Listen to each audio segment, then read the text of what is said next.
Let's fucking go! Next one. Let's be real. As much as you enjoy your new friends, they all seem a little lonely. Like, maybe they don't have any friends besides the ones they talk to online. It is online friendship a reasonable alternative to a more traditional face-to-face friendship? Are friendships, and dare you say families, that you choose not just important, if not more so than those you are able to feel and touch? Damn, maybe being a little too real? You decide not to think about it too hard. If you're gonna be honest with yourself, maybe you aren't terribly interested in the greater context of found family and interpersonal relationships in an instant message era. You've got a fever, and the only cure for this disease is called friendship. Is mildly inconvenience to a few is called friendship. Is to mildly inconvenience a few teenagers. As much of a delight as it has been to make young boy face his existential future, rob a woman of her booze stash, and then self-reflect about the value of contextual relationships, it's all felt a little heavy-handed. What you need is an emotional palate cleanser. There are two kids left on this tour de force, and both sound like they'd make exquisite friends. Time to go full-on easy mode here. You've heard so much about this guy, you feel like you got this one in the goddamn bag. With confidence, you zap yourself onwards. What am I looking at? Oh, you're already here. Wherever here is, it's blisteringly hot. You nigh instantaneously regret your choice of apparel. Why did you instinctively put your hoodie back on over this robe? Gown? You the mailman or mail person? This must be Dave. Rose mentioned he talked a lot, and as you start to explain, it becomes apparent he is having this conversation at you, not with you. It is unbelievably humid. Person adjacent? Anyway, Egbert told me you'd show up eventually. Which I never doubted for a second, since one of the core tenets of the United States Postal Service is that you visit four extremely specific and spread out teenagers while sweating all over yourself. Practically a crime to not be increasingly moist while out here delivering letters on the roof of a skyrise. Which, as you know, is the most effective and legal way to drop off the post. Clammier than a New England potluck and wandering around the roof. With no package. It is actually really cool how much this kid seems to talk at you, but you are barely listening. Has the sun always been that red? Has the sky always been that wavy? You alright? You are hardly alright. You tug at the collar of your soggy mess of a hoodie. This is overwhelming, oppressive heat. Almost impenetrable air fills your lungs as you try and take a series of shallower and shallower breaths. The world seems to fade to white. When you wake up, you're sitting propped up on a cheap futon in front of a large television. A rough approximation of a person does an elaborate series of controlled falls, culminating in what you can only describe as skateboarding for assholes. On your left, Dave exists in a quantum state that is both somehow sitting and laying down, which is also neither. With the precision of a Swiss watchmaker, he deftly presses a series of buttons that makes the awful polygon man on the screen T-pose and then fall face forward onto the ground. Seconds later, his skateboard flops helplessly next to him. He doesn't look away from the screen as he speaks. So, I guess you lived. It's not that I'm invested, but John may be sad. Classic John. You try and emulate his incredibly casual body language as you slide your body down onto the futon. Your legs are already barely reach the ground. Yeah, that guy's a dork, but I taught him everything he knows. You ask him if he taught him how to be a dork. You affect a completely uninterested face, as though the sickness of your third-degree burn is not the single most exciting moment of your entire life. Goddamn. Owned in my own home. Owned within an inch of my life. I'm on the edge, reaching out for a hand of friendship, and this chucklehead has long live the king in me. Fuck. Thousands of gazelles trample my useless body as Jonathan Taylor Thomas's persona watches on. Who will raise Simba now? Who's gonna teach him about combat? Philosophy. Life. By the way, I put your nasty sweater in the shower. Dope. You are definitely the sort of person that says dope often and casually. You tell him, dopely, that you are the person who is not caught up in the small details of the decorum and the personal propriety. In fact, it doesn't bother you at all that he took your only worldly possessions and tossed them in the shower while you were unconscious. What's some light corpse looting among bros? Okay. While it dries, you can wear one of my bro shirts. He usually has a fresh stash hidden in here. Dope. Tight. Sick. Nothing weird about hiding some shirts in a living room. Just gonna have a look-see and holy shit, there are a lot of puppets in here. Yeah. Dude, puppets own. Enough said. Bro's got the market cornered on puppet-based endeavors. Backed up against a wall like a feral beast hissing for more plush-oriented content. The little guy's probably just scared. Just wants to protect his nest, mouth-to-mouth feed his babies. The only choice is puppet smut for a reasonable fee. What the fuck does any of that mean? You look back to Dave, but he's on his phone. God damn it, he's so cool actually. There is something weird about this whole setup that you can't put your finger on. For one, you can't seem to find any secret shirts anywhere. It's all just puppets and plushies and DJ equipment. Oh my. Yeah, with my bro, you gotta think of the potential for ironic payoff. That guy's always one step ahead. Just when you think you've got it all figured out, and some trap that think... No, but duh. Just when you think you got it all figured out, it was a trap. Fuck!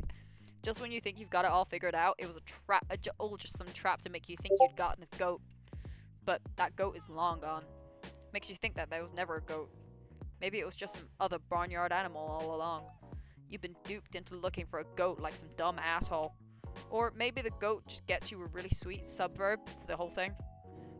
You take a second to wonder if he's really using the term ironic correctly in this instance. By dictionary definition, yes, a goat is getting you the opposite of how this situation should go. Thank God you settled that. As you're about to reassure Dave that this is a joke, that this joke tracks, you catch some movement in the corner of your eye. Was that a camera? It couldn't have possibly been a camera. Oh, nope, there it is again. There is a camera coming out of the ice dispenser.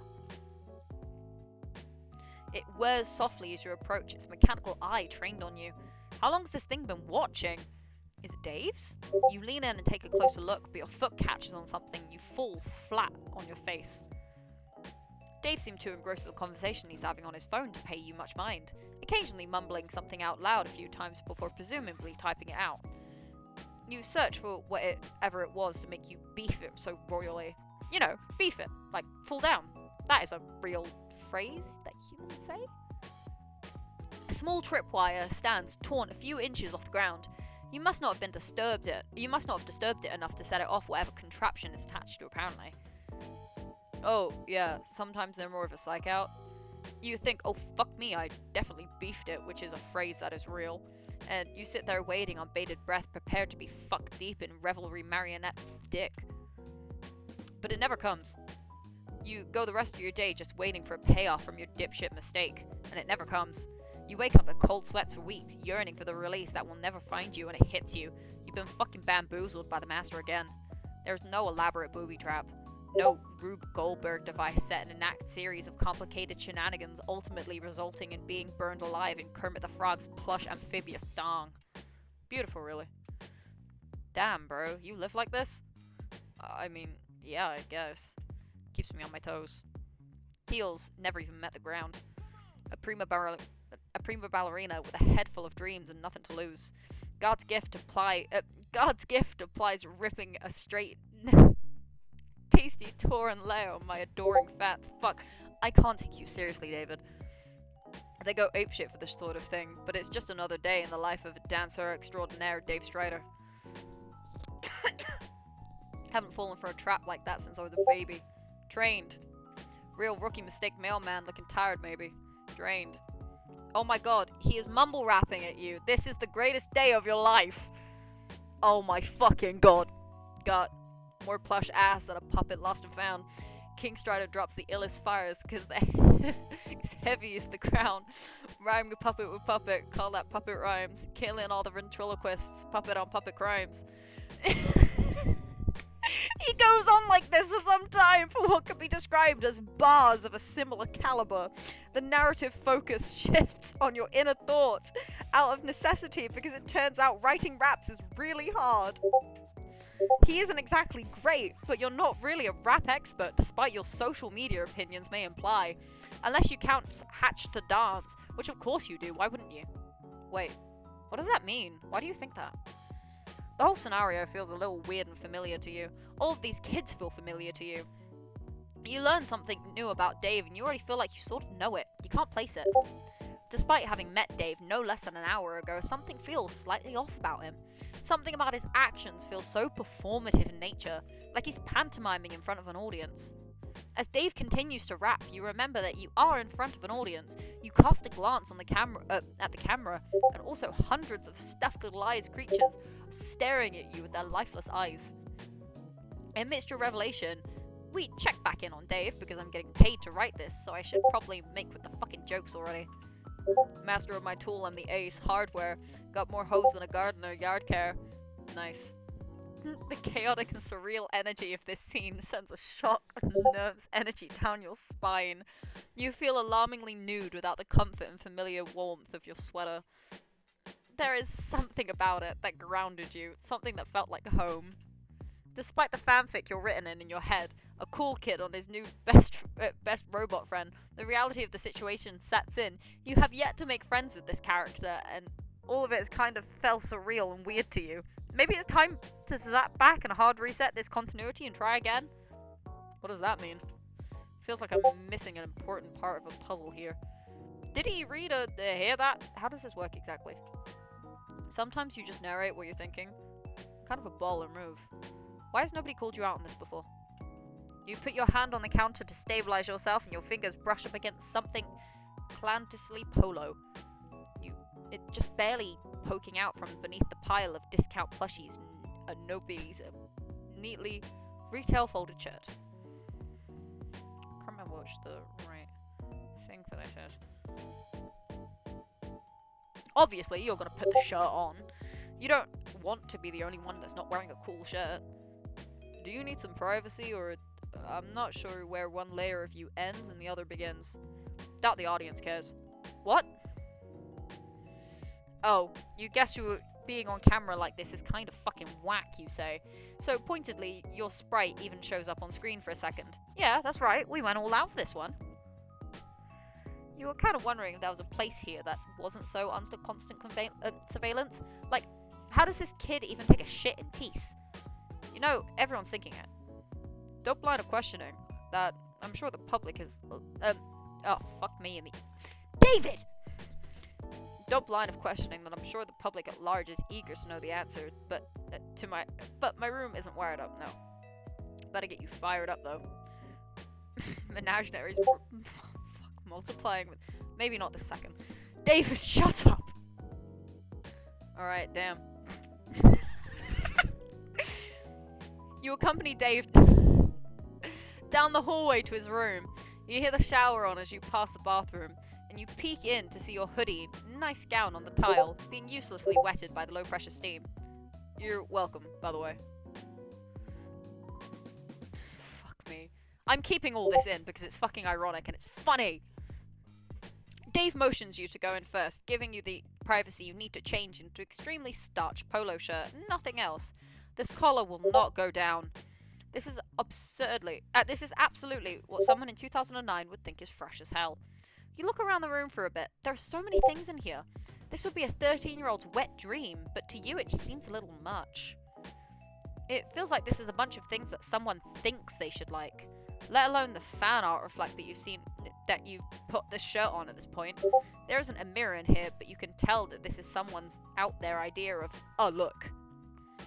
The door opens and Dave is standing there, but not walking in. He's leaned up against the door frame, sipping a juice. Where the fuck did he get the juice? Hallway juice, my guy. Hallway juice.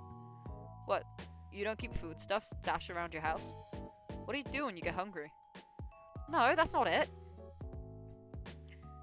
You mean you usually keep it in the fridge or whatever? Too obvious. Somebody help this useless clown. You assure Dave that you have met many clowns in your day, and only some of them were useless. Name one. You can't... Why did you say that? Clowns are awful. Everyone knows this. Guess he's got you there. You know, despite the overwhelming plush decor of the rest of the house, there is a distinct lack of puppets in there. That's more my bros thing. Not that they aren't deliriously sick, just the whole hospital ward full of the illest children you've ever seen. Each one more up to the perp than the last. Up to perp? Yeah, to pup. Like puppets. You're gonna be honest, it doesn't really seem like his heart's in it. How do you mean? Well, it's just that he doesn't really seem to be all into puppets. Feels a little performative. Well, I guess I've got my own stuff I'm into. Like, if I were to rank it on 1 to 10, I'd say puppets are like probably a solid 7.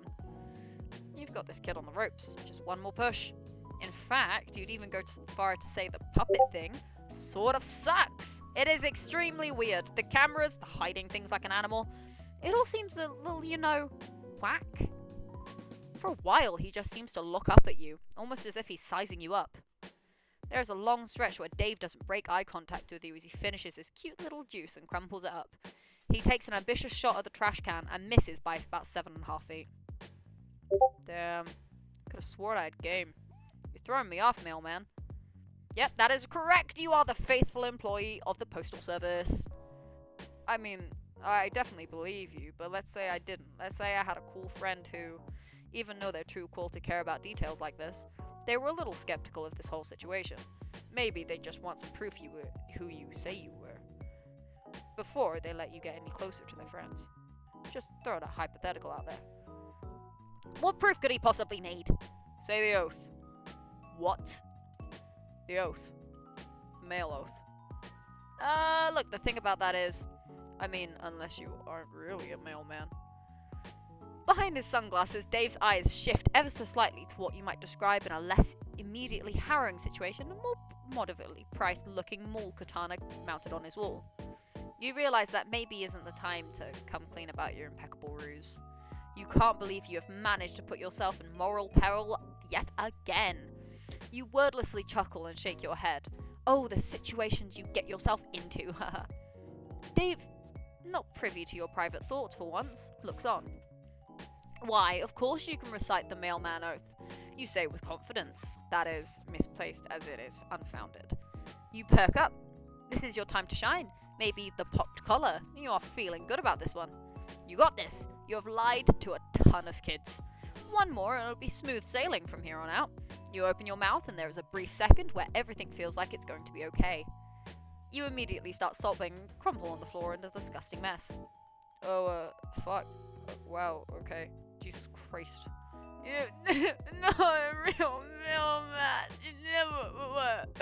You don't even have a real mailman outfit. You're a fraud. You don't even know how much damn this costs. Oh my god.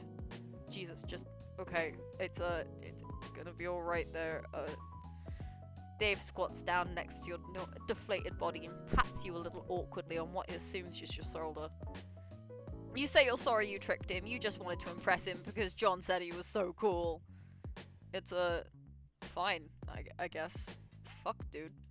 Get a hold of yourself. He tries to get you up, but you're desperately clinging to his shirt, confessing everything, confessing to made-up crimes you didn't even commit. Look, my guy, we all make mistakes. Please stop whatever this is. I'm pretty sure you were harmless. And I don't think you actually killed anyone with your ass, or were even an accessory to burning down an alien mall, or whatever insane shit you just said. Yeah, you kinda got caught up in the moment and just started saying made up shit. You ask if Dave's mad at you. Nah, dude. Get up. Dave helps you back up onto your feet. You come clean in only slightly more controlled and dignified way this time. You explain how there are these huge gaps in your memory and that somehow you ended up with these abilities that let you traverse space, time, and somehow even reality itself. Dave doesn't say much for a change, and doesn't seem like he's listening at first, but you think maybe he has just one of those faces. Let me get this straight. One day, you just appeared in the suburb. No memories, except you have some mysterious teleportation power. You dig through some unsuspecting chump's mail looking for clues. Through some ridiculous universal hapstance, you just so happen to stumble on the most gullible fucking dork in the world, befriend him, and also I'm there via text. Egbert gives you a list of friends to visit, out of all the choices available to you, myself included, and you go see Rose first. Rose fucking Lalonde. Even though we built up such a good rapport when I told John you weren't a real mailman. Called it, by the way. Your first instinct is to visit the most heavy-handed of all of us for some light kinship. Power move, I guess. Mailman out here wave dashing for friendship. Can't even spare a neutral for an old strider, huh? Won't even back into a corner and spam your ranged attack for the D-man. Tragedy in 2 parts. Tragedy in 2 acts. Both acts are titled Betrayal. You definitely understand what is being said and absolutely don't have to ask your friend what some cool video games words were. You are 100% not pulling the boldest "how do you do, fellow kids" the world has ever seen. Besides, is that really the thing to be focusing on right now? You fucking wound me, mailman, of course it is. Nothing is more important to me than this. They say that most humans only use 10% of their brain, and that's because I'm using 90% of it to think how dare you. So anyway, you can go anywhere, really. See anybody you want. Sounds nice. For all but a moment the act drops and you see the corners of his mouth tighten a little. The fading afternoon light filters through his sunglasses at just enough of an angle you can see his eyes shift ever so slightly towards the window. These subtle movements would surely be lost on most. If you weren't so focused on trying to read him, or even slightly further away, you may have missed it yourself. There was almost a loneliness in his voice. It must be hard to live with people out here by yourself, so far away from the people you care about. It is possible that you've been so focused on trying to blindly make friends that you've forgotten in front of you is a real person. You can't help but wonder if there is something you can do. You said you can take people with you, right? Like, if you could teleport John around, would that work with anybody? This is it. This is the path of the kid's heart. It's clear as day. Fuck, you just said that just now. The friendship juice is so close you can practically fucking taste it. You try not to look excited, affecting Dave's cool persona as you say, fuck yeah! You can take people with you. You scope out your fingernails just for some more reason. That is what you do when you're acting cool. This works to the full extent. This works to its full extent. It can come coming from someone who is not but 7 minutes and 32 seconds earlier was rolling around on the floor, damp with their own tears. Did he have some place in mind? Yeah, I mean, I got some ideas I could bounce off you, I guess. How do you feel about... Shh. With a swift finger to his mouth, you cut him off. He doesn't seem to like that very much, but you still consider it a successful maneuver. There is no need for words between friends. You know just where he wants to go. You just think really hard about it. Think about where you want to be. Dave! Dave! Think about what it is important to you. Think about what you really want. It will be more magical this way. Friendship is magic after all. You just made that up right now. Don't look it up. Damn. Guess that's true. He closes his eyes and puts a hand on your shoulder. This is it. Putting your trust in the magic of friendship, you focus this power externally as much as you are able. Flashes of distant but somehow familiar imagery course through you. The quiet stillness of the suburbs, the smell of the forest, the heat of the apartment roof, the ocean breeze. You extend it outwards as much as you are able. This is his rodeo. You are merely the... vehicle... What the fuck? Oh, fuck yes. The two of you stand near a sign that says, please wait to be seated. A cheery hostess has a brief exchange with Dave and ushers the two of you to an open table. Oh, hell fucking yes. There is no mistaking it. About to get my motherfucking breadstick on. This is absolutely an Olive Garden. Fuck yeah, it is. When you're here, you're the family, dog. While you're still new to this, you can't seem to detect any irony in his voice. You thought for sure he'd want to go see his friends. You thought you'd have figured him out. First and last mistake, mailman. But you'll learn. I'm a mystery. Got that history. Fucked up with the plot, my flow so hot they leave you looking blistery. Racially ambiguous. My rhymes contiguous. At the OG with my homie where the breadsticks are continuous. You don't even... You know what the fuck? You just let him go for a while. You don't even know if the last one rhymed, but fuck it if you aren't charmed by this little bastard. You lean back in your chair and just absorb it all, sitting in the worst restaurant imaginable with your new rapping teen friend while the other patrons do their best to ignore his incredible rhymes. After a short while, Dave abruptly stops freestyling and you open your eyes. Oh fuck, you know what the time is. No, your sprite doesn't have a watch drawn on it. It's breadstick 30, no watch necessary. Fuck me, I love breadsticks. I never talk about it. This is a very real and hidden character trait that nobody knows about me. Well, that sounds very real and a hidden character trait that nobody knew about him. We are certainly not finding this out now because a series of unseemingly unrelated events possibly changed the continuity of this universe, allowing these sort of otherwise narratively unimportant traits to shine through. Wow, he's really going to town on those breadsticks. Maybe this is all friendship needed to be. Spending some quality face time with a solid bro and absolutely decimating some bottomless breadsticks at a bad chain Italian restaurant. Maybe the real lesson here is friendship. Doesn't have to be a grand gesture or high adventure. Maybe the real friends. I understand you're having a moment, but I am absolutely gonna eat your breadsticks if you do not stop talking about what friendship means to you. Yeah man, wherever you want. Get that bread, son! I win.